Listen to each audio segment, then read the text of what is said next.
It's the Paris Chong Show. Tell us about your new agent.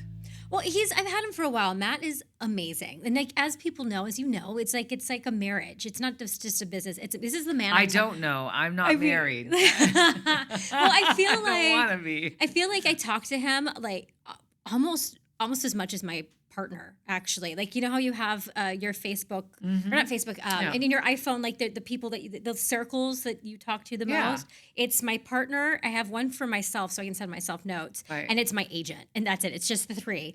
My partner, me, and then my agent. And we talk all the time. I even have a group message between my partner and my agent and I, too. That's good. He's wonderful. He really is like 1,000% behind me in every way. And it's really, really nice. Do you feel like being a photographer in Los Angeles, you need an agent?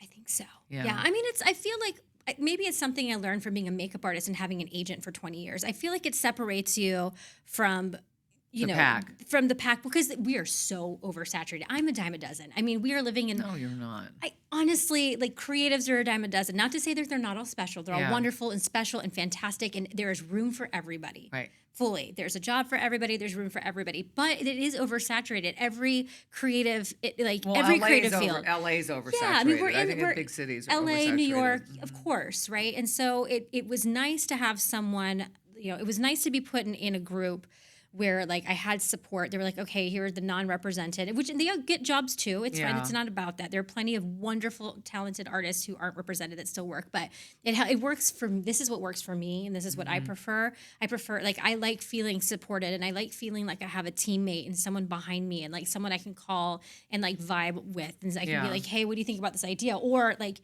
this person's not paying me. I'm having to chase my invoice. Can you step in and help out? Or this person's lowballing me. Like, can we? It's nice. Like, I should never, as a creative, I mean, if it were up to me, I'm such a pushover. Be like, yes to everything. Sorry, this is all I've got in the budget. Sure, fine, I'll do it. And then, by the way, can you do this, and this on top of it? Fine. But when I have someone to support me, they step in. They're like, you know what? Yeah.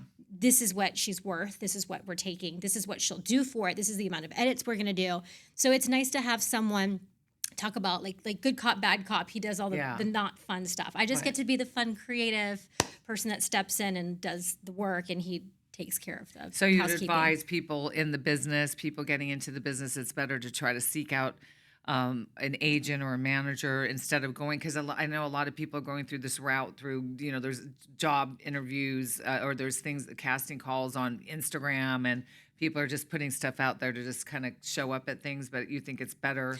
I think so. For me, like I said, I'm sure there are people out there that prefer not to. I know plenty of people that don't, but for me, that's what works for me. Yeah. And I love it. I love having someone in my corner. And I know that a lot of companies just would rather not mess with like looking for so many artists, or they don't want to take the time, like they're not creative, or that's why they're hiring the creative person. So it's easier for them to just go to an agency and say, who do you have? Can you send me some portfolios? Let me take a look at your top 3 that works for this, and we're done. It's nice to have an agent, and then also producers that you work with that you know and love, like being part of a roster for a production company. Like, I'm working with some really incredible female producers, really wonderful. And one of them is running Chromista, who's like Darren Aronofsky's production company. So I'm working with that. And Ghibli Media is amazing. And, like Dana from Viewfinders is incredible. And these are really badass women that totally fully support me and push me and pitch me for everything, and that's really helpful too.